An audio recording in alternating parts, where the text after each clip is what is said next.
Assalamualaikum warahmatullahi wabarakatuh. Waalaikumsalam warahmatullahi Waalaikumsalam. Selamat sore dan selamat datang di Ashogi seri 37. Apa saja kutanya Himpunan Onkologi Ginekologi Indonesia. Ashogi merupakan webinar online series yang diselenggarakan oleh Hogi dan menjadi wadah diskusi seputar permasalahan dan kasus terkait onkologi ginekologi. Dan alhamdulillah, seperti minggu-minggu sebelumnya, setiap hari Rabu sore, saya Dr. Hoirunisa akan memandu acara Ashogi sore hari ini. Dan kami juga mengucapkan terima kasih untuk para rekan sejawat dokter, SPOG umum, ginekologi, onkologis, serta para guru besar yang telah meluangkan waktu dan secara konsisten bergabung di Ashogi. Selama 60 menit ke depan, kami akan berdiskusi dan tentunya berbagi pengalaman bersama para narasumber yang pakar di bidangnya. Untuk seluruh peserta yang hadir akan mendapatkan sertifikat ber-SKPID dan untuk kehadiran peserta akan tercatat secara otomatis melalui sistem Zoom. Selama acara kami harapkan kepada seluruh peserta untuk dapat berpartisipasi aktif dengan mengajukan pertanyaan, dengan menekan tombol raise hand terlebih dahulu atau dapat menuliskan pertanyaannya di kolom Q&A yang telah kami sediakan. Dan sebelum memulai diskusi Ashogi sore hari ini, izinkan saya terlebih dahulu memperkenalkan dua orang narasumber kita. Yang pertama yaitu Dr. Brahmana Askanda, spesialis obstetri ginekologi, subspesialis onkologi. Beliau adalah konsultan onkologi ginekologi dari Fakultas Kedokteran Universitas Airlangga Surabaya, sekaligus sebagai Ketua Hogi. Selamat sore, Dr. Brahmana. Ya, Assalamualaikum warahmatullahi wabarakatuh. Selamat sore. Ya, selamat sore semuanya. Dan narasumber kita yang kedua yaitu Dr. Dodi Suwardi, spesialis obstetri ginekologi, subspesialis onkologi. Beliau adalah konsultan onkologi ginekologi dari Fakultas Kedokteran Universitas Pajajaran Bandung. Selamat sore, Dr. Dodi. Sore, Assalamualaikum warahmatullahi wabarakatuh. Dan untuk moderator kita sore hari ini yaitu Dr. Agustria Zainus Saleh, spesialis obstetri ginekologi, subspesialis onkologi. Beliau adalah konsultan onkologi ginekologi dari Fakultas Kedokteran Universitas Sriwijaya Palembang. Selamat sore, Dr. Zainus. Selamat sore, Assalamualaikum warahmatullahi wabarakatuh. Waalaikumsalam. Dan untuk tema diskusi kita sore hari ini adalah penanganan kanker ovarium yang terdiagnosis pasca operasi. Mungkin pada beberapa kasus dan bahkan mungkin sering ditemukan beberapa pasien dengan tumor ovarium kemudian dilakukan operasi, setelah itu ternyata hasil PA-nya merupakan suatu keganasan. Nah, pada sore hari ini kita akan sama-sama berdiskusi kira-kira bagaimana penanganan yang adekuat agar tetap memberikan efek terapi dan survival yang terbaik bagi pasien. Namun sebelum memulai diskusi, kami akan mengundang Ketua Hogi untuk memberikan sambutan sekaligus membuka acara Ashogi sore hari ini. Kepada Dr. Brahmana Askanda, spesialis obstetri ginekologi, subspesialis onkologi, kami persilahkan. Assalamualaikum warahmatullahi wabarakatuh. Selamat sore. Yang saya hormati Dr. Agustria, kemudian Dr. Dodi, Sekjen Hogi yang awal acara ini terus-menerus, Dr. Tovan, kemudian Dr. Hoirunisa, Dr. Kirama, Mbak Lucy, dan semua tim yang awal acara ini dari minggu per minggu ya. Kalau nggak salah sudah yang ke-38. Dan saya juga salam hormat saya untuk semua partisipan yang setia mengikuti acara Ashogi. Topik-topik Ashogi memang topik-topik klinis praktis. Diharapkan menambah wawasan untuk praktek sehari-hari. Jadi memang tidak basic science, tidak imunologi, dan lain-lain sebagainya. Tetapi mungkin nyerempet-nyerempet iya, tetapi dibuat kita bagaimana caranya sehingga diskusi ini berguna bagi praktek sehari-hari. Dan topik-topiknya sudah disesuaikan untuk general gynecologist. Ya. Jadi mudah-mudahan tanyakan apa saja, justru kita ingin mendapat masukan dari sejawat semua yang berhadapan langsung dengan pasien. Demikian dari saya, mudah-mudahan acara lancar, barokah, dan bermanfaat bagi kita semua. Assalamualaikum warahmatullahi wabarakatuh. Waalaikumsalam warahmatullahi wabarakatuh. Baik, terima kasih Dr. Brahmana atas sambutannya. Baiklah, kita tidak akan berlama-lama lagi, segera akan kita mulai diskusi Ashogi yang akan langsung dipandu oleh moderator kita sore hari ini. Kepada Dr. Agustria Zainus Saleh, spesialis obstetri ginekologi, subspesialis onkologi, kami persilahkan. Bismillahirrahmanirrahim. Assalamualaikum warahmatullahi wabarakatuh. Waalaikumsalam. Para narasumber, Dr. Brahmana, Dr. Dodi, para pengurus Hogi, para guru besar, para senior, dan rekan-rekan sejawat yang berkesempatan hadir secara virtual dalam acara ASHOGI ke-38. Terlebih dahulu mari kita panjatkan puji dan syukur kehadirat Allah Subhanahu wa taala. Pada hari ini kita masih sempat bersilaturahmi dalam keadaan sehat sambil menambah wawasan di dalam bidang keilmuan onkologi ginekologi. Topik yang akan kita diskusikan pada hari ini adalah penanganan kanker ovarium yang terdiagnosis pasca operasi.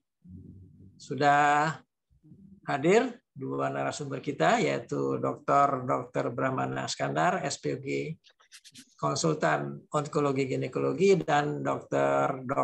Dodi SPOG subspesialis onkologi ginekologi. Untuk selanjutnya malah kita dengarkan dulu pemaparannya. Kenapa dari Dr. Brahmana Skandar? Bagaimana penanganan kanker ovarium yang sudah terdiagnosis pasca operasi? Untuk itu kami sediakan waktu. Oke, terima kasih banyak Dr. Agustria.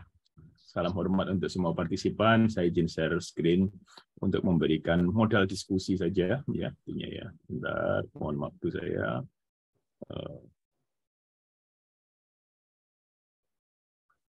Nah, ini kita supaya bisa modal diskusi, kita memberikan basic principle ya, atau filosofi apa sih sebetulnya peran operasi begitu ya, karena di antara tiga kanker terbanyak begitu ya, kanker ovarium, kanker endometrium, kemudian kanker serviks, rasa-rasanya yang paling banyak indikasi operasinya mungkin jumlah operasinya adalah kanker ovarium pasti ya. Kanker serviks di kita sangat minim, mungkin karena sebagian besar stadium lanjut ya. Kemudian kanker endometrium kasusnya tidak sebanyak ovarium dan endometrium. Nah, ini sebetulnya kalau kita lihat ya, apa sih sebetulnya peran operasi pada kanker ovarium ya? Karena konotasi kita, mindset kita itu kanker ovarium operasi, kanker ovarium operasi. Agak berbeda dengan kanker serviks, stadium lanjut radiasi. Nah, ini hampir konotasinya dengan operasi. Jadi dua tujuan utama operasi pada kanker ovarium. Yang pertama adalah menentukan stadium secara akurat. Ya. Kemudian yang kedua, mengangkat tumor sebanyak-banyaknya. Karena ini artinya dengan residu 0 atau 0 targetnya. Maksimal 1 cm masih oke, begitu. Jadi itu adalah dua tujuan operasi pada kanker ovarium. Ya. Satu, stadium akurat. Yang kedua, residunya 0. Nah, ini kalau kita lihat mempelajari sedikit kanker, maaf, bukan kanker serviks, ini kanker ovarium, begitu ya. Saya ngetiknya barusan itu. Kita lihat stadiumnya itu, contohnya stadium 3C ya. Itu kita bisa menentukan dia stadium 3C ketika kita melakukan limfadenektomi. Karena apa? Kalau kita limfadenektomi kemudian positif, stadiumnya langsung masuk 3C. Meskipun klinisnya 1A begitu ya, 1C kelihatannya masih satu ovarium yang terlibat, tetapi ketika di limfadenektomi dan positif, stadiumnya bukan 1A lagi. Stadiumnya menjadi stadium 3C. Yang tadinya kelihatannya masih bisa diobservasi saja, ternyata tidak bisa diobservasi karena sebetulnya sudah stadium 3C karena dilakukan limfadenektomi dan hasilnya positif gitu ya. Nah, jadi peran operasi dibagi dua sebetulnya pada kanker ovarium. Kalau stadium dini itu adalah menentukan stadium yang akurat, stadium dini. Pada stadium lanjut mengangkat tumor dengan target residu gross-nya 0 atau 0. Nah, pada stadium dini target utamanya bukan mengangkat tumor sebanyak-banyaknya, karena kalau stadium dini ya pasti kita bisa mengangkat tumor sebanyak-banyaknya. Sebaliknya demikian, pada stadium lanjut tujuannya bukan menentukan stadium, karena sudah sangat nyata stadiumnya. Lengket usus dan sebagainya, ya pasti stadium 3. Ya. Kemudian kita lihat di sini surgical staging prosedur. Jadi nama operasi pada stadium dini itu adalah surgical staging. Kenapa? Karena tujuan utama pada stadium dini adalah menentukan stadium secara akurat. Jadi termasuk vertical incision, bla bla bla bla sampai pelvic dan para-aortic lymph node dissection itu dilakukan. Karena apa? Tujuannya kita menentukan stadium secara akurat dan namanya adalah surgical staging. Dilakukan pada yang preoperatif diperkirakan stadiumnya stadium dini. Kenapa menentukan stadium itu penting? Karena untuk menentukan pasien ini pasca operasi perlu adjuvan treatment kemoterapi atau cukup follow up saja. Jadi jangan sampai kita memberikan kemoterapi padahal tanpa kemoterapi dia sudah oke saja, tidak perlu kemoterapi. Tapi sebaliknya kalau perlu kemoterapi jangan tidak diberikan kemoterapi. Jadi mungkin basicnya itu sehingga kita menentukan stadium secara akurat. Nah, kalau stadium lanjut, operasi itu tujuannya adalah mengangkat tumor sampai residu grossnya 0 targetnya. Sehingga di sini berkembang operasi ekstensif. Di center-center tersier, kalau ada pelvic mass, malignan, kemudian ada di liver, dievaluasi, livernya bisa direseksi, ambil di bawah bersih, livernya direseksi. Tujuannya apa? Residu grossnya 0. Bahkan di center tersier sering kita melakukan operasi joint bedah digestif, joint bedah vaskular, kemudian mungkin joint bedah plastik dan lain-lain, urologi. Jadi memang operasinya ekstensif karena prognosis itu baik, relatif baik ketika gross residunya 0 dibanding kalau gross residunya masih 10 cm, 15 cm, tidak berbeda antara 10 cm dan 20 cm dan lain-lain. Ya. Nah, kalau begitu kita masuk ilustrasi untuk menambah modal diskusi kita. Misalnya ada perempuan 25 tahun dilakukan SOD, salving ovarectomy dextra, atas indikasi kista ovarium torsi. Kemudian hasil patologinya disgerminoma. Kemudian dirujuk ke center tersier. Nah, dilakukan apa? Pilihannya kan 3. 1, kita melakukan reoperasi untuk menentukan stadium dengan tepat, karena yang dilakukan itu kita belum bisa menentukan stadiumnya, hanya SOD saja. Kita tidak berani mendiagnosis pasien dengan stadium 1A. Kita belum melihat lymph node-nya, kita belum melihat omentumnya misalnya, karena settingnya akut, kemudian kita belum mengevaluasi seluruh rongga abdomen, sehingga kita butuh reoperasi. Versus observasi saja. Ini kelihatannya stadium 1A. Kita observasi saja. Tetapi kita tidak boleh melakukan treatment berdasarkan kelihatannya 1A. Belum mendapatkan bukti secara histopatologis bahwa dia betul-betul 1A. Kemudian ada lagi yang mengatakan, langsung kemoterapi saja. Aman begitu ya. Nah, ternyata disgerminoma punya kesempatan tanpa kemoterapi.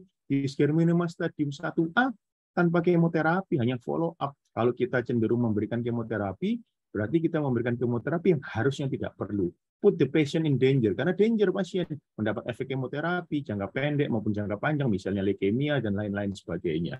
Jadi ini modal diskusi, bagaimana sih sebetulnya manajemen pasca operasi. Basicnya 2. Stadium dini, menentukan stadium seakurat mungkin, menentukan adjuvan atau tidak. Stadium lanjut mencapai gross residunya 0. Ya. Jadi mungkin ini yang dapat saya sampaikan Dr. Agustria untuk modal diskusi. Terima kasih banyak.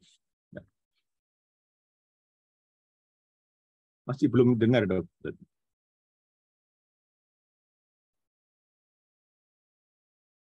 Masih mute, Dok. Ya. Sudah dengar. Ya. Bila pada para peserta yang sudah mempersiapkan pertanyaan, nanti bisa dituliskan di kolom chat atau nanti bisa ditanyakan langsung pada kedua narasumber.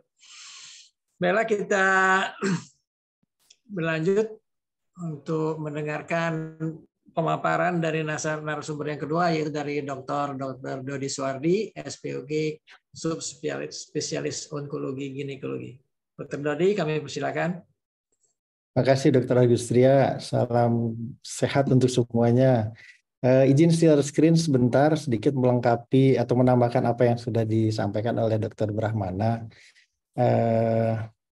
Tidak berbeda sudut pandang, cuma mungkin melengkapi apa yang menjadi pola pikirnya. Bentar, ini mainlah dari akhir. Ya, jadi ketika berbicara tadi Dr. Brahmana mengambil sudut pandang dari awal gitu ya sampai operasi. Nah, saya tambahkan sedikit, ketika kita sudah melakukan operasi itu akan seperti apa. Pada dasarnya memang kita harus sadari bahwa yang namanya ovarium itu baru bisa kita tentukan itu justru setelah operasi memang. Jadi satu-satunya cara untuk menentukan apa yang akan menjadi tindakan kita sesungguhnya adalah memang dengan operasi. Laparotomi eksplorasi itu istilah umumnya, entah nanti kita mau surgical staging atau debulking gitu ya, apalah gitu. Itu tergantung dengan stadiumnya nanti kita ketemukan. Mau laparotomi, mau laparoskopi, itu silahkan gitu kira-kira pilihannya. Nah, ada satu langkah yang memang hampir semua akan menyarankan potong beku. Kenapa? Karena ini langkah antara untuk membantu kita mengambil keputusan. Ini yang mungkin di kita di Indonesia masih agak jarang fasilitasnya. Tapi sebisa mungkin kita hadirkan untuk membantu mengambil keputusan. Karena kalau misalnya ganas sudah kita ketahui sejak awal, maka tindakannya tentu akan jauh berbeda gitu. Nah, masalahnya memang perbedaan di mana. Kalau cuma benign kan kita ya sudah konservatif seperti biasa. Tadi contohnya Dokter Brahmana, andai kata benign ya sudah nggak ada masalah ya. Tapi ketika borderline atau malignan, maka akan ada pertimbangan-pertimbangan lain. Secara sederhana sih kita lihat di ini, kita lewat-lewat aja ya. Intinya setelah kita dapat, katakanlah datang ke Dokter Brahmana, ke saya, Dokter Agustria gitu, teman-teman onkolog yang lain, kondisinya ternyata PA-nya ganas, maka statusnya incomplete surgery yang terjadi sebetulnya gitu. Nah, sebetulnya nanti ada 7 pertimbangan ini, dan kemudian ditentukan stadiumnya. Praktis kalau stadium 1A kita bisa observasi. Kalaupun treatment tidak terlalu banyak ada stadium-stadium, bukan stadium, ada kondisi-kondisi lain yang memang memaksa kita membuka. Tapi di luar itu praktis kita akan memilih operasi kembali. Nah, ini yang sering jadi masalah untuk kita. Kenapa? Karena agak berat menerangkannya itu. Jadi satu yang ingin saya tambahkan bagi teman-teman mungkin yang menemukan kasus operasi kista ovarium, awalnya diagnosis kemudian dioperasi dan hasilnya ganas, jangan segan-segan untuk membantu proses rujukan berikutnya bagi pasien dengan memberikan informed consent yang sebaik-baiknya gitu. Jadi jangan sampai pasien itu katakanlah kosongan datang ke tindak lanjutnya itu, bingung-bingung dan susah untuk menjelaskannya. Mengingat pasien sekarang itu cukup banyak punya rasa curiga gitu. Tidak sedikit sebetulnya pasien sekarang mengatakan, jadi dokter itu salah ya dok. Itu kita sulit gitu untuk membantu bicaranya itu. Jadi ada baiknya teman-teman memang katakanlah ganas, kalau memang ganas, dan kemudian akan ada tindak lanjut sesuai dengan hasil pemeriksaan lanjutannya gitu. Minimal itu yang diberikan. Itu mungkin sedikit tambahan insight untuk diskusi kita hari ini. Terima kasih Dr. Agustria. Terima kasih Dr. Dodi. Mungkin sudah ada beberapa pertanyaan.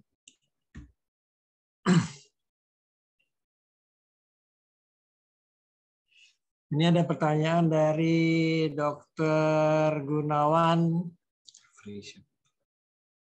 Efri Saputra SPOG. Pertanyaannya, bagaimana penanganan pasien setelah salpingo-oophorectomy dengan mucinous borderline mikroinvasif? Silakan kemudian siapa yang akan jawab dulu, mungkin Dr. Brahmana atau Dr. Dodi.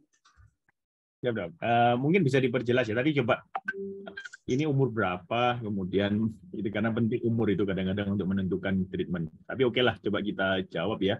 Nanti Dr. Dodi bisa menambahkan juga. Jadi begini ya, kalau mucinous secara umum, mucinous itu kalau dalam 100% gitu ya insidennya ya, itu 60% benign, 20% borderline, 20% malignan. Jadi justru lebih banyak yang benign, mucinous ovarian tumor. Tetapi kalau ternyata borderline bagaimana seperti kasus ini? Intinya itu borderline itu sekarang tanpa adjuvan treatment. Dulu ada yang borderline kemudian dengan invasif implan. Jadi ada borderline tetapi ada implannya di omentum.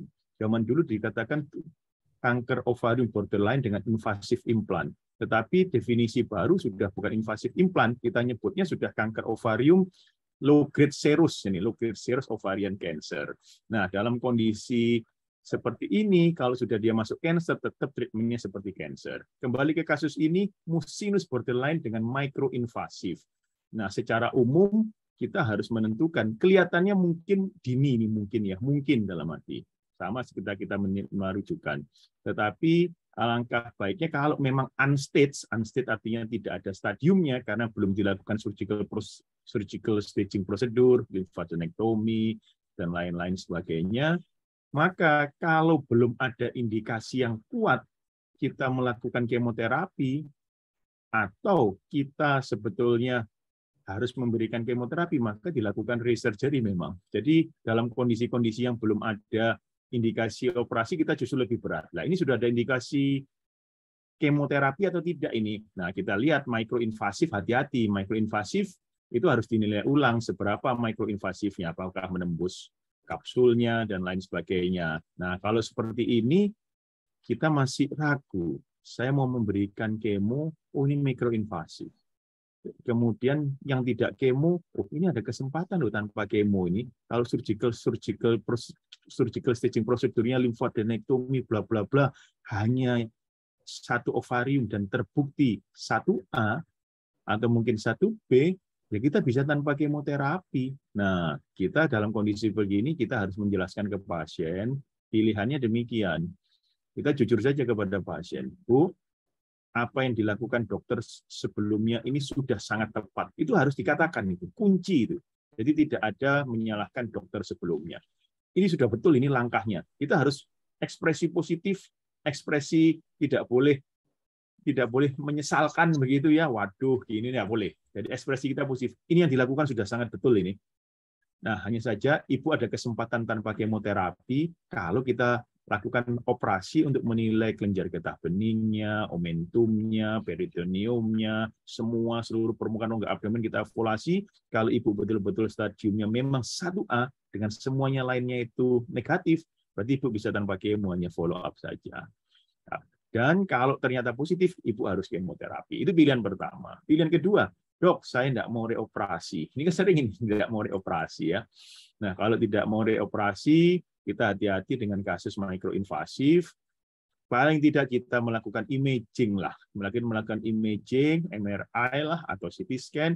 Kita lihat kalau imagingnya itu suspicious, limfonodnya gede-gede, indus pasien untuk melakukan resurgery. Kita melakukan limfatektomi dan lain-lain. Tetapi kalau misalnya MRI-nya smooth, nggak ada apa-apa, bahkan pasien itu ingin PET CT scan katakan ya, smooth, nggak ada apa-apa begitu ya. Nah, ini mikroinvasif sangat meragukan memang. Ya kita bilang ke pasien, Bu, saya mohon maaf karena ibu nggak mau operasi, saya cenderung memberikan kemoterapi. Mungkin pengobatan saya bisa over treatment begitu. Mungkin begitu, Dokter Agustria. Ya, memang diskusinya panjang memang. Makanya praktek onkologi itu lama-lama. Terima kasih, Dokter Agustria. Ya, terima kasih, Dokter Brahmana. Jadi pada intinya tetap kita mengedepankan untuk melakukan staging, Dokter Brahmana ya. Kecuali kalau nanti pasiennya memang menolak, jadi ada opsi lain dengan pencitraan. Mungkin Dokter Dodi ada yang ingin ditambahkan? Silakan. Ya, terima kasih dok. Pada dasarnya sih seirama dengan apa yang Dokter Brahmana tambahkan tadi. Yang justru membingungkan sekarang itu pengertian mikroinvasif gitu. Jadi di perkata mikroinvasif artinya sudah invasif, walaupun mikro artinya ganas, sebetulnya begitu. Cuma itu bagian dari istilah lama di borderline yang ya ganas enggak, jinak enggak gitu di setengah-setengah dia. Nah, di situ akan membingungkan. Jadi kalau kita di institusi pendidikan mungkin ada baiknya kita tarik itu spesimen terus kita minta cek ulang PA-nya, diperiksa ulang gitu kira-kira gitu. Sebelum tadi memastikan, tapi pilihannya hampir selalu iramanya itu operasi ulang sebisanya. Kalau nggak bisa, kalau saya selalu berbicara sama pasiennya itu berarti kita berkompromi, Bu. Kalau kompromi, maka ada nilai kompromi. Nah, tinggal ibunya mau mengikuti nilai kompromi yang mana. Ayo kita sama-sama jalan. Kira-kira gitu. Itu aja mungkin dokter, sementara yang saya tambahkan. Terima kasih. Ya, terima kasih Dokter Dodi. Ini ada pertanyaan lagi dari Dokter Halida Nelasari. Izin tanya dok, sebagai seorang SPG umum, apa ada kriteria untuk menentukan tumor ovarium yang mengarah ke ganas atau tidak? Karena lebih baik kita rujuk ke onkolog sebelum kita melakukan operasi. Jadi Dr. Nelasari menanyakan bagaimana batasan untuk menentukan ganas atau tidak sehingga bisa memilih pasien yang akan dirujuk atau akan dilakukan pembedahan sendiri. Mungkin silakan kami Dr. Brahmana atau Dr. Dodi mau menjawab. Dr. Dodi dulu gantian. Terima kasih. Maka.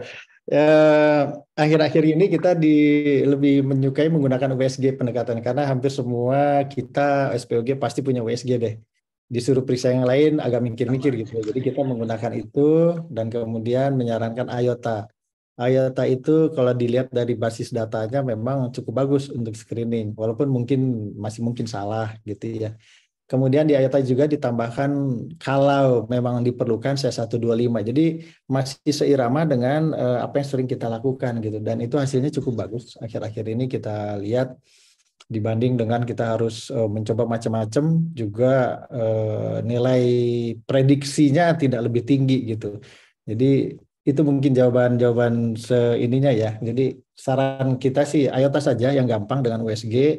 Ada scoring malignansinya, benign-nya gimana. Kalau langkah pertama dia sulit, maka kita tambahkan beberapa poin. Kalau nggak bisa juga dihitungkan saja dengan komputernya. Jadi ada namanya Adnex model dari IOTA gitu. Itu tinggal memainkan komputer, lahir di situ keluar 98% ganas tipe ini tuh lengkap itu. Kenapa bisa begitu? Karena basis data mereka memang sudah puluhan ribu gitu, jadi sangat memungkinkan. Itu kalau mau kita ambil gampangnya. Dan kami di Bandung memang mulai menggunakan itu dengan lebih intens sekarang. Ditambahkan, dikombinasikan dengan RMI. Tetap kita pakai RMI sebagai pembanding gitu kira-kira. Kalau dua-duanya sudah mengatakan ganas ya kita akan berlaku seperti berhadapan dengan keganasan. Tapi kalau jinak ya udah kita jinak. Jadi screeningnya kami ada di IOTA sekarang dengan RMI. Itu mungkin yang saya sampaikan. Terima kasih. Terima kasih Dr. Dodi. Jadi Dr. Dodi menyarankan bahwa kita melakukan scoring ya untuk menentukan ke arah keganasan, memprediksi. Iya. Sehingga kita bisa memilah-milah yang mana akan kita rujuk atau bisa kita operasi sendiri. Mungkin Dr. Brahmana ada yang mau ditambahkan? Oke, terima kasih. Saya nambahkan sisi praktisnya aja untuk SPOG, general SPOG daerah. Jadi begini, yang paling gampang dulu kita memakai risk of malignancy index ya, dengan batasan di atas 200 dengan CA125. Kalau CA125-nya sudah 200 dikali berapapun pasti di atas 200 begitu dia ya. Nah, padahal kadang-kadang endometriosis juga di atas 200, bisa sampai 500, endometriosis 700 begitu. Jangan lupakan anamnesis. Anamnesis juga harus misalnya saya selalu kalau ada pasien lihat umurnya, lihat anaknya, oh nggak ada anak, ini hati-hati nih. Ya, mungkin kisah endometriosis, mungkin apa. Nah, jadi intinya begini, yang kita masih ragu itu ketika tidak ada bagian padat. Tapi kalau ada bagian-bagian padatnya, ini simpel saja nih, bukan pakai IOTA juga dipakai, tapi kalau secara sederhana gitu ya, kalau ada bagian padatnya lebih baik di-refer, karena kemungkinan malignansi sangat tinggi. Nah, kalau kistik, kalau multikistik masih mungkin misalnya kista endometriosis, dalam tanda kutip masih mungkin. Cocokkanlah dengan anamnesis yang lain, dysmenorrhea, dyspareunia, kemudian subfertil, infertilitas, dan lain-lain. Oh, mungkin ini kista coklat. Kista coklat bisa multilokuler, loh, bisa bersepta-septa juga kista coklat itu. Nah, resepnya kalau yakin kista coklat dibuka, ragu dirujuk. Gitu kan ya. Jadi mungkin simpelnya demikian. Oke, pakai IOTA, pakai RMI, ragu rujuk. Yakin jinak kerjakan dengan semaksimal mungkin sesuai fasilitas dan SDM di rumah sakit tempat kita bekerja. Tapi kalau padat, saran saya rujuk. Satu lagi sebetulnya ini pengalaman pribadi, jadi monggo itu, kalau septanya tebal dan di septanya itu ada pulsasi, dari dokter kan kelihatan di septanya itu ada pulsasi, rujuk saja, itu hampir pasti malignan gitu. Ya itu sederhana, ini saya tidak pakai rumus apa-apa ini. Jadi lihat septanya, kemudian septanya tebal, ada pulsasi di septanya, hati-hati. Ya, segitu aja mungkin Dr. Agustria. Ya, masih.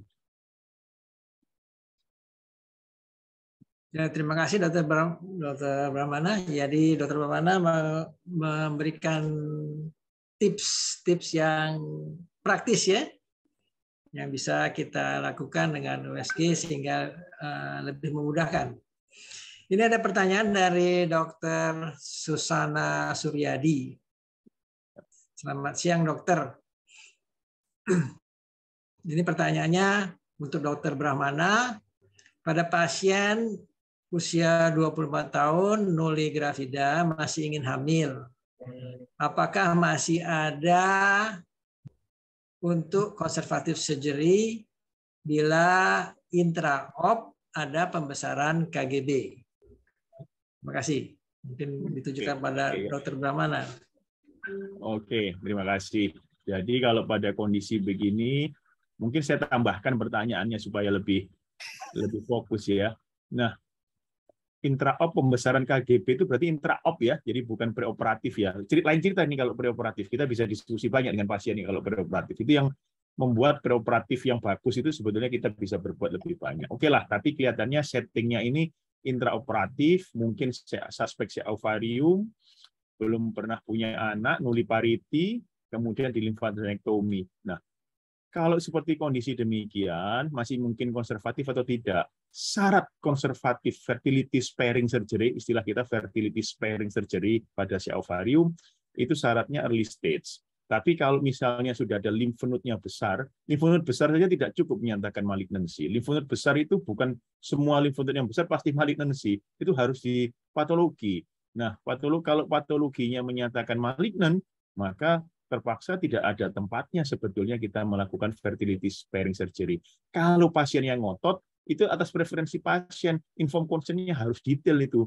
Saya memilih melakukan fertility sparing surgery meskipun telah mendapat penjelasan dokter bahwa langkah yang kami tempuh itu adalah suatu alternatif atas permintaan pasien, tidak berdasar medis. Misalnya begitu, misalnya itu tulis detail pasiennya tulisan tangan begitu ya, sehingga kalau ada apa-apa itu. Tapi intinya secara sederhana hanya pada early stage saja, grade-nya grade 1 yang bisa dilakukan konservatif atau fertility sparing surgery. Lebihnya kalau lymph node-nya besar, sekali lagi di highlight, lymph node besar bukan berarti pasti malignan, harus ada bukti histopatologinya. Dok, ini durante operasi ini saya tidak bisa menentukan lymph node-nya jinak atau ganas. Frozen section-nya itu saya nggak ada begitu. Ya gampang saja. Bu, ini di sini tidak ada fasilitas potong beku, maka kita tunggu hasil patologinya.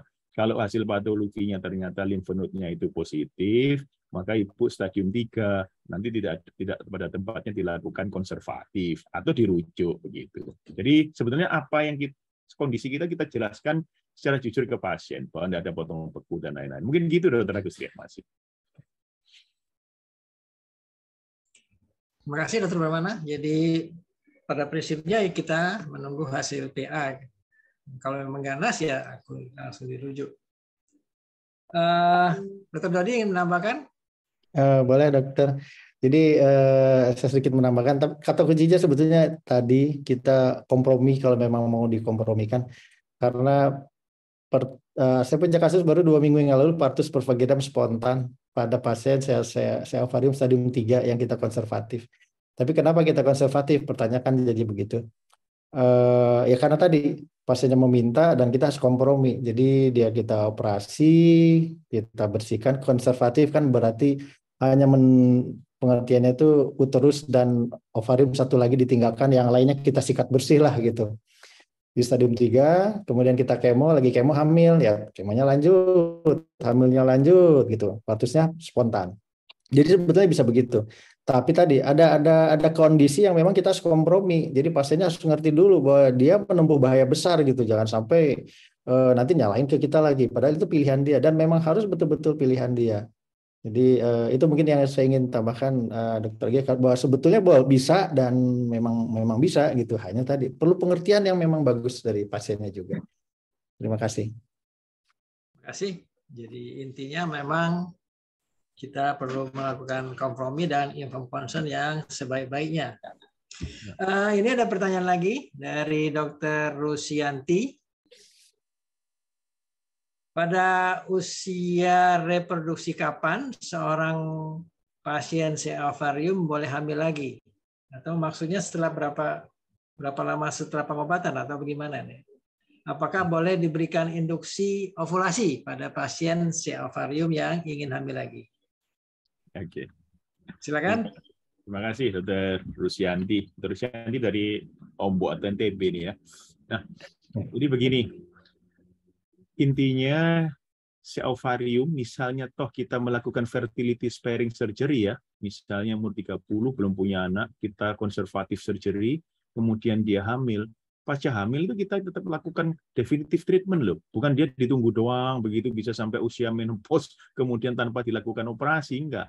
Orang sebagai ilustrasi saja, yang kita lihat BRCA positif saja, kemudian dia diprediksi mendapat kanker ovarium, kita bilateral salpingo ovarectomy profilaksis kok ya. Atau misalnya sampai dia punya anak kita langsung sterektomi, apalagi sudah jelas CA dan kita perlakukan konservatif, itu artinya setelah dia memperoleh niatnya memperoleh anak karena hamil, ya kita lakukan definitive treatment. Jadi bukan kemudian dia dibiarkan terus sampai nggak diangkat indung telur kontralateralnya dan rahimnya. Jadi definitive treatment tetap harus dikerjakan. Nah, kembali ke pertanyaan ini, kapan boleh hamil lagi? Tidak ada patokan pasti kapan boleh hamil lagi. Selesai treatment, kira-kira selesai treatment tidak ada keluhan, tidak ada apa-apa, dinyatakan complete remission, sudah dievaluasi complete remission, ya dia boleh hamil lagi, boleh hamil lagi. Apakah lahirnya harus sesar? Ya tidak, uterusnya kan masih ada, normal-normal saja, dia lahir spontan juga boleh. Nah, masalah induksi ovulasi, apakah dia boleh induksi ovulasi? Ini area abu-abu, tetapi pemikiran kami secara pribadi, toh kalau dia ini berusaha untuk dengan induksi ovulasi dan sebagainya, dia itu hamil, dia selesai melahirkan, langsung definitif treatment angkat semua. Jadi rasanya juga tidak ada masalah dia mendapat induksi ovulasi. Toh habis itu juga dia mendapat definitif treatment, bukan konservatif treatment lagi. Mungkin gitu Dr. Agustria pola pikir kita. Ya, terima kasih Dr. Pramana. Tadi ya mungkin kasusnya seperti pasien Dr. Dodi tadi ya. Ada yang dalam pengobatan tapi masih tetap hamil dan masih bisa mempunyai anak lagi, meskipun kemonya tetap jalan ya. Iya.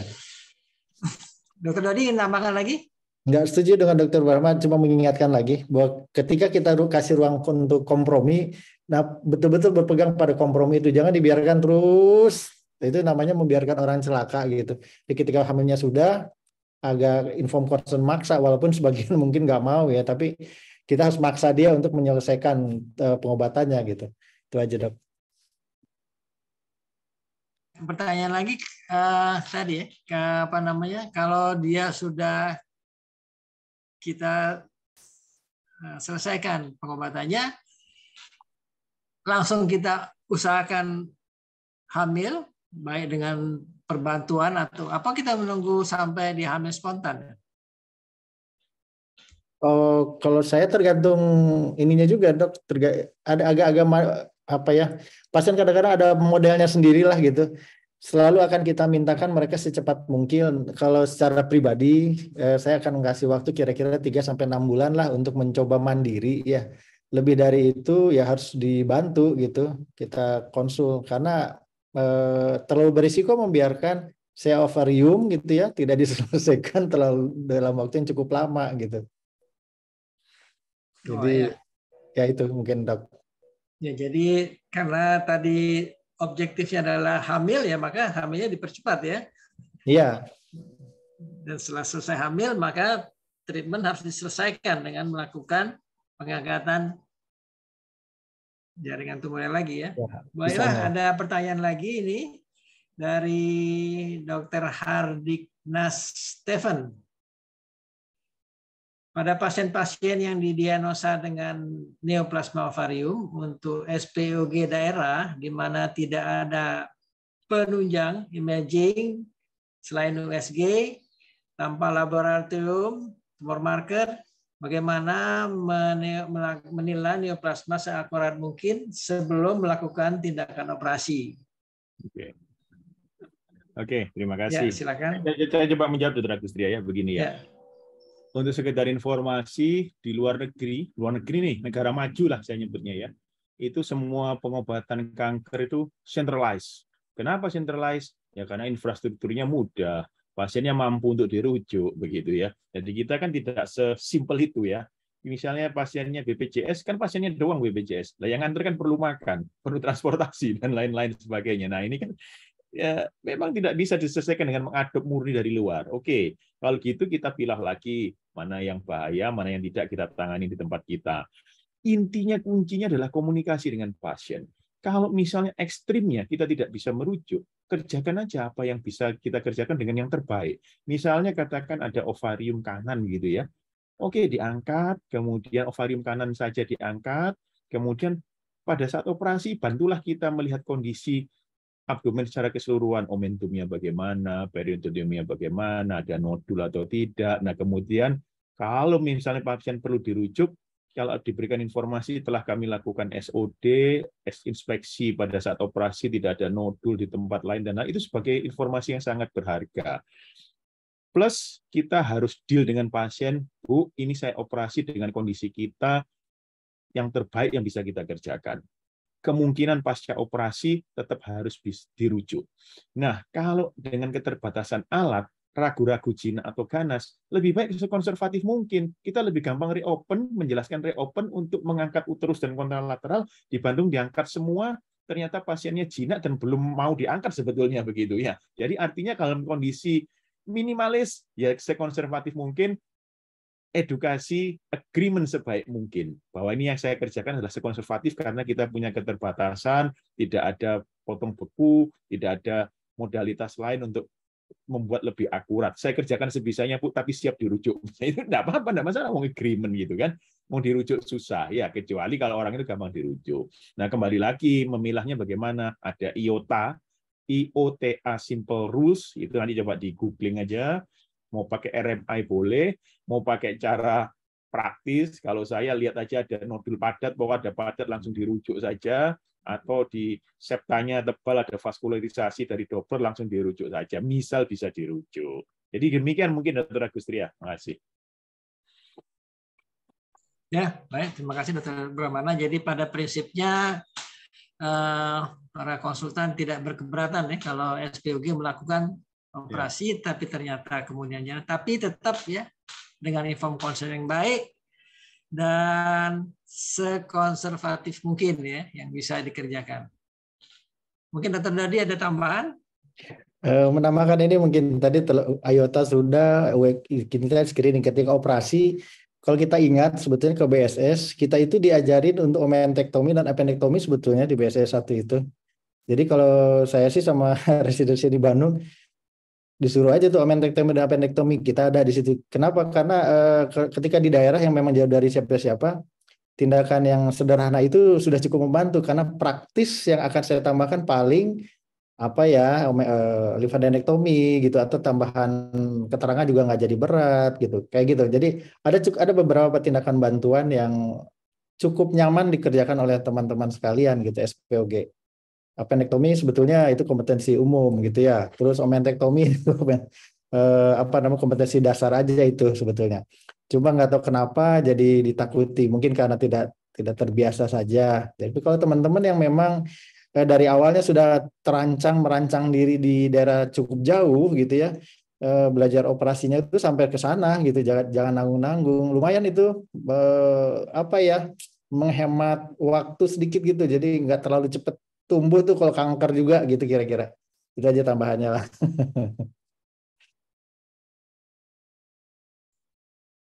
Ya, terima kasih. Ini ada pertanyaan, tapi nggak tahu dari siapa. Izin bertanya dokter, bila hasil PA kista ovarium adalah cis adenoma ovarii, berapa persen yang bisa menjadi kanker ovarium? Terima kasih. Silakan dokter. Oke, jadi ini mungkin hasilnya sudah di SOD lah atau di SOS ini mungkin ya. Ternyata hasilnya cis adenoma, berapa persen yang kontralateral menjadi kanker ovarium. Begitu mungkin ya, mungkin saya mengartikannya demikian ya.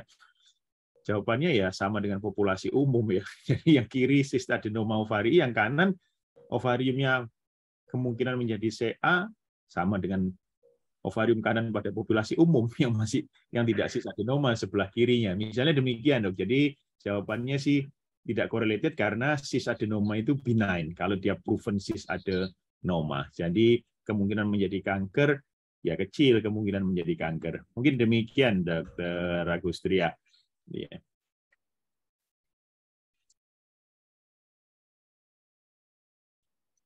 Masih di mute, Dok. Terima kasih Dr. Brahmana. Masih. Jadi kalau dia memang jinak, tetap nanti untuk kemungkinan kasih tetap insidennya seperti pasien-pasien yang pada umumnya ya. Ada lagi pertanyaan? Tambahan dari Dr. Halida. Ini ada lagi pertanyaan kedua dari Dr. Halida Nelasari. Bila kita melakukan durante operasionum suatu frozen section, ternyata hasilnya ganas, tindakan apa yang selanjutnya kita lakukan? Misalnya pada pasien usia tua, lakukan TAHBSO, kemudian kita rujuk, atau kita langsung tutup dan lakukan rujukan. Terima kasih. Jadi pilihannya tadi, apakah dia lanjutkan dengan melakukan histerektomi atau dia tutup saja, kemudian dirujuk. Terima kasih. Silakan dokter. Oke, terima kasih. Saya izin ya. Jadi begini, kalau durante op itu kapan sih perlu potong beku begitu ya? Kalau di center tersier dengan sangat gampang kita itu potong beku. Bandung, Palembang, Surabaya, ya gampang begitu potong beku ya. Tapi nggak gampang-gampang juga loh. Yang punya alat potong beku tidak seluruh rumah sakit loh. Di Surabaya saja sebagai informasi, ini ilustrasi di Surabaya itu dari puluhan rumah sakit, 50 sekian rumah sakit yang punya fasilitas potong beku sendiri hanya 3 rumah sakit itu. Ya, jadi itu di kota besar loh, apalagi di kota kecil. Jadi ya memang potong beku itu sesuatu yang masih sangat istimewa di Indonesia ya, belum lagi patologinya jumlahnya 700 seluruh Indonesia ya. Nah, potong beku itu kalau di kita dilakukan di center tersier nih, saya di tempat saya Rumah Sakit Dr. Sutomo Surabaya, itu untuk menentukan saya ini cukup HTSO, PTHBSO biasa, atau saya ikut menentukan stadium secara akurat begitu ya. Itu khususnya pada stadium yang preoperatifnya dini ya, yang preoperatifnya dini. Tapi kalau preoperatifnya lanjut, kan sudah sangat kelihatan begitu kita buka lengket usus nodulnya luas di mana, di sana kemari. Nah kadang-kadang di center tersier pun kalau sudah itu hampir pasti malignan nodul-nodulnya, ya kita mungkin menghemat waktu tidak frozen section lagi, sudah jelas malignan. Yang kita lakukan itu berusaha mengangkat tumor sebanyak mungkin dengan residu grossnya pasca operasi 0 alias 0. Jadi kita bebaskan perlekatan, angkat di pelvis, kalau ada lengket di usus, masih ada misalnya 5 cm di rektum, kita minta bedah digestif reseksi, sambung primer kah atau kolostomi kah, dan lain-lain. Jadi sebetulnya intinya potong beku di tengah-tengah operasi untuk menentukan ekstensivitas operasi kita. Apakah harus, kalau tadi susah saya kalau ngomong harus begitu ya. Idealnya iya, kapan kita ekstensif, kapan tidak ekstensif. Kapan seperti operasi biasa non-malignan, kapan harus ekstensif seperti malignan. Ekstensif itu kan ada 2. Pada stadium dini untuk menentukan stadium secara akurat, artinya ya limfadektomi dan lain-lain. Yang kedua pada stadium lanjut, ekstensifnya untuk mencapai residunya 0 begitu. Nah, untuk mengukur kapan ekstensif, kapan tidak, itulah potong beku. Tapi tidak harus menurut saya. Kalau lanjut kelihatan malignan ya kita tidak potong beku, ngabisin waktu kan nunggu kita potong bekunya itu ya. Terus kalau misal yang paling rumit ketika early stage ya, tampaknya early stage ini benign atau malignan dan lain-lain. Dan dalam kondisi demikian bagaimana? Nanti ada Dr. Dodi menambahkan masih. Saya langsung mungkin Dr. Agustria ya. Terima kasih. Ya, kalau saya tadi sedikit cerita tentang masalah opentektomi dan appendektomi itu. Kalau memang sudah ganas, kemudian teman-teman nggak ya butuh waktu lah untuk onkolog gitu ya, ngirim.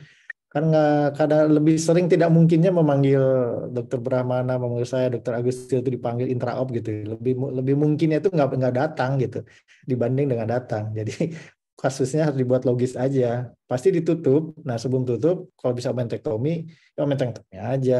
Appendektomi ya tinggal lihat sebetulnya mulsin atau bukan gitu ya. Tapi kalau sulit, kalau saya sih memilih appendektomi aja gitu. Jadi menyisakan tugas untuk kita tuh di lymphadenektomi.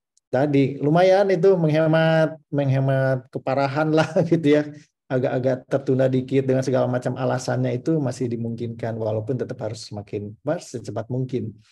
Tapi di balik itu karena ini kan ceritanya kadung dibuka lah gitu, inform consent setelah operasi itu yang menjadi penting gitu. Jadi katakan dengan sebaik mungkin kepada pasien. Karena pengalaman kami di sini dalam keseharian itu cukup banyak sekarang pasien yang memang menyalahkan operasi yang pertama itu gitu. Kenapa dok di sana nggak bisa? Ada aja alasannya itu. Tapi kalau dilihat memang karena tidak diinformkan ke dokter di sana saja, nanti diterangkan di sana. Nah kan bukan kita yang operasi ya, gimana cara kita nerangkan gitu. Kira-kira gitu. Jadi nitip itu mungkin sama teman-teman semua. Kalau sudah terbukti ganas, tadi kalau saya sih omentektomi, bahkan saya minta teman-teman SPOG yang lulusan Bandung itu kerjakan saja lah. Kalau itu tidak akan ada yang bisa menyalahkan juga. Kenapa? Karena kita memang buka dan lihat kemungkinan ganasnya gitu. Tidak terlalu ekstensif kemana-mana karena itu kemampuan umum. Appendektomi juga BSS diajarin gitu. Kecuali buka-buka retro, nah itu jadi masalah besar tuh gitu. Kira-kira gitu.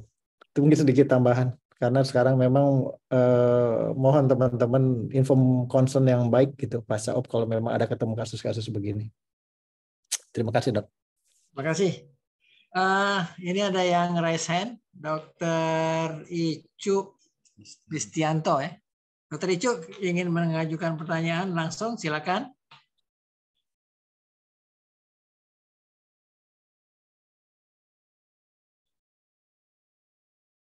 Dr. Icu, apa udah? Bisa dibuka mic-nya, udah dikasih. Dr. Icu masih di mute ini. Silakan dibuka.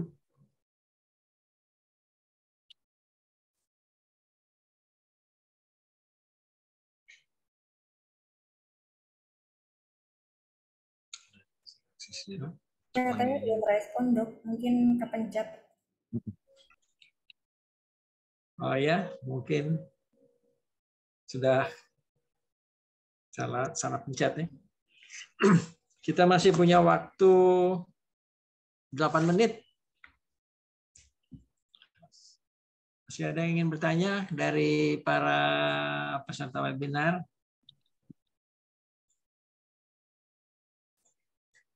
Sudah habis. Pokoknya nggak ada lagi pertanyaan?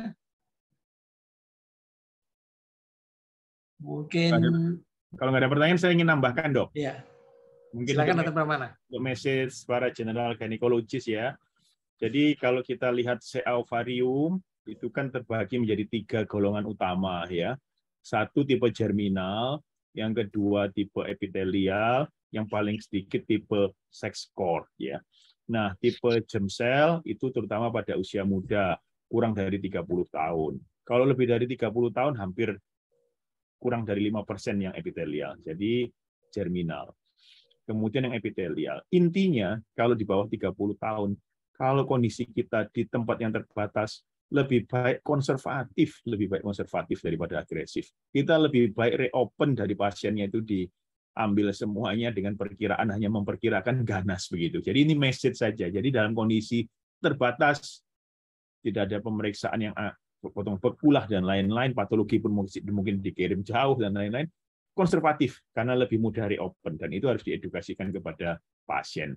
Bu, ini saya kerjakan sambil tunggu hasilnya, kalau perlu kita rujuk untuk penanganan lebih lanjut. Mungkin ini tambahan message untuk teman-teman rekan-rekan di daerah. Ya, masih.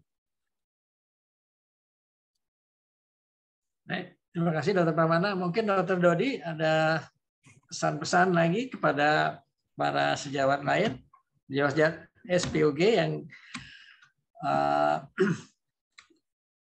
yang pertama sekali biasanya menemukan kasusnya. Iya, Dok. Terima kasih. Memang setuju bahwa kita sekarang sudah seharusnya berpikiran konservatif. Sekonservatif mungkin lah, tapi juga bukan tanpa perhitungan. Lakukan screening dengan baik, kalaupun ada kecurigaan ganas, tahap pertama itu sudah harus disampaikan, dan melihat semuanya dengan baik. Kalau terlalu jauh mau dikerjakan silakan gitu ya, dengan sikap konservatif juga gitu. Jadi jangan terlalu, lebih berbahaya lah, karena bukan tidak ada juga pasien yang nangis-nangis datang umur muda gitu karena sudah diambil semuanya di HTSOB, padahal hasilnya jinak, terus mau diapain gitu kira-kira. Itu lebih sulit. Ngomongnya, menenangkan pasien jauh lebih sulit dibanding dengan operasi ulang. Tapi kalaupun setelah dioperasi hasilnya ganas, jangan lupa terangkan dulu bahwa nanti akan ada tindakan lanjutan. Jadi membekali pasien supaya nggak tiba-tiba stres, kenapa datang ke kota besar, kenapanya banyak banget. Dan itu susah banget menjelaskannya. Lebih banyak ininya nanti stres yang nggak bisa kita tangani untuk pasiennya, jadi hasilnya bisa nggak bagus hanya gara-gara pola pikir yang menduga-duga itu. Itu tambahan sedikit mungkin. Jangan lupa inform concern, mulai berkomunikasi dengan lebih baik pada pasien-pasien ginek lah, gitu dok. Terima kasih. Ya, terima kasih Dr. Dodi. Sebenarnya masih ada waktu 4 menit lagi. Kita masih menunggu kalau masih ada yang ingin bertanya.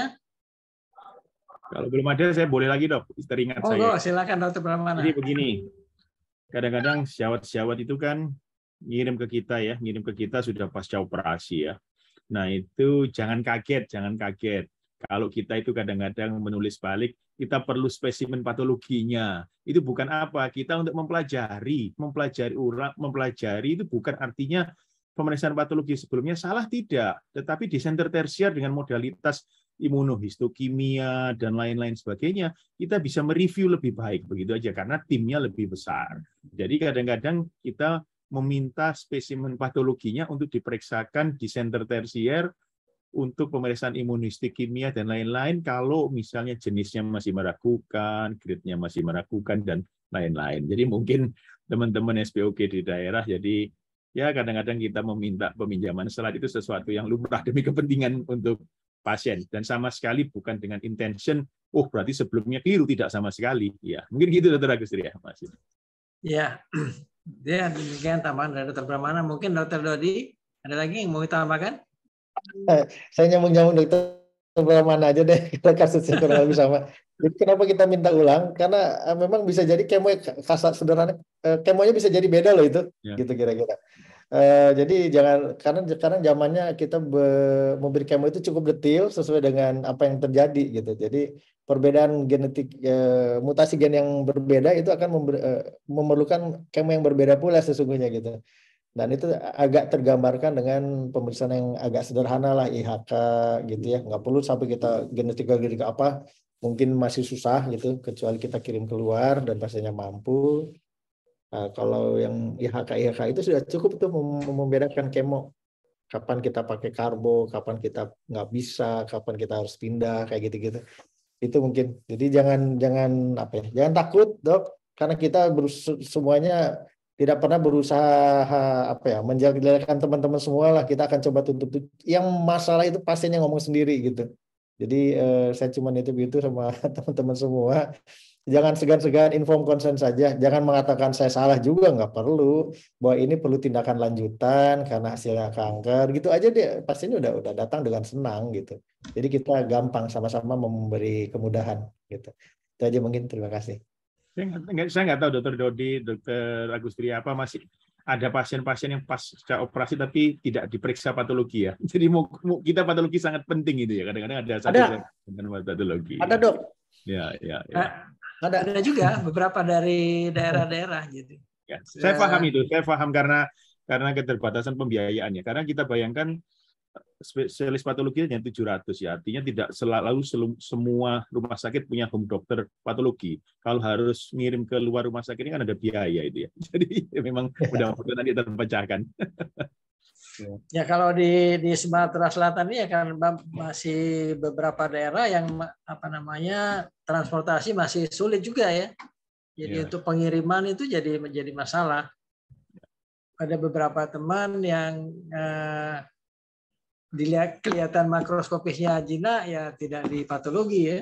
Nah, kemudian setelah beberapa bulan timbul lagi tumornya, itu ya sering juga terjadi ya. Kalau ditanya ya mengapa ya, karena tadi masalah transportasi juga masih ada kendala di daerah, terutama di Sumatera ini ya.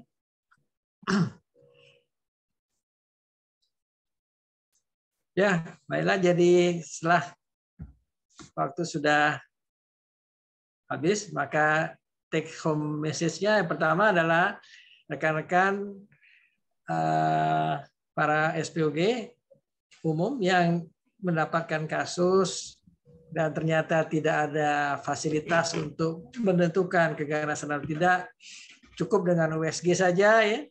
Kemudian inform consent yang baik, kalau memang tidak bisa harus dilakukan tindakan, lakukanlah tindakan sekonservatif mungkin, kemudian dirujuk. Itu mungkin yang pesan yang kita ingin sampaikan. Jadi sama sekali tidak ada intensi dari rekan-rekan subspesialis untuk menyalahkan kalau misalnya dikirimi pasien yang ternyata ganas. Jadi itu yang kita bisa berikan pada hari ini. Terima kasih kepada narasumber Dr. Brahmana, SPOG subspesialis onkologi ginekologi, Dr. Dodi, SPOG subspesialis ginekologi, para rekan-rekan sejawat, para pengurus HOGI, para senior, para guru besar, terima kasih atas kesempatan untuk hadir pada hari ini. Saya kembalikan kepada pembicara. Terima kasih. Wassalamualaikum warahmatullahi wabarakatuh. Waalaikumsalam. Waalaikumsalam warahmatullahi wabarakatuh. Baik, tampaknya memang diskusi sore ini sangat menarik karena sangat penting untuk kita tentunya sebagai praktisi dan klinisi. Memang pada prinsipnya kanker ovarium tata laksana utamanya adalah pembedahan. Dengan stadium awal ditujukan untuk staging yang adekuat dan pada advanced stage untuk meminimalkan residu kanker. Dan kembali lagi yang terpenting adalah informed consent yang baik dengan segala kemungkinan dan rencana tindakan yang bisa kita lakukan dan tindakan lanjutan yang akan kita lakukan kepada pasien. Kami ucapkan terima kasih kepada para narasumber kita dan moderator kita, Dr. Brahmana, Dr. Dodi, Dr. Agustria Zainu, dan Dr. Taufan. Dengan berakhirnya diskusi kita sore hari ini, maka berakhir pula ASHOGI sore hari ini. Dan semoga materi ASHOGI sore hari ini membawa banyak manfaat. Terima kasih atas perhatian dan atensi semua peserta. Mohon maaf bila terdapat hal yang kurang berkenan selama acara. Dan jangan lupa untuk kembali mengikuti ASHOGI seri ke-39 dengan tema terapi eksisi dan follow-up lesi kanker serviks tanggal 21 bulan September 2022 pukul 15.30 waktu Indonesia bagian Barat. Sampai jumpa di ASHOGI seri berikutnya. Kami undur diri. Wassalamualaikum warahmatullahi wabarakatuh. Waalaikumsalam warahmatullahi wabarakatuh. Terima kasih Dr. Agustria. Terima kasih Dr. Brahmana, Dr. Dodi, sehat. Terima kasih Dr. Taufan. Izin kita on off cam. Sehat Dr. Agustria, sehat dok. Alhamdulillah. Kang Dodi sehat juga pastinya. Alhamdulillah. Kita bisa selalu sehat Dr. Birama. Izin live, terima kasih semuanya, sehat-sehat semuanya. Assalamualaikum.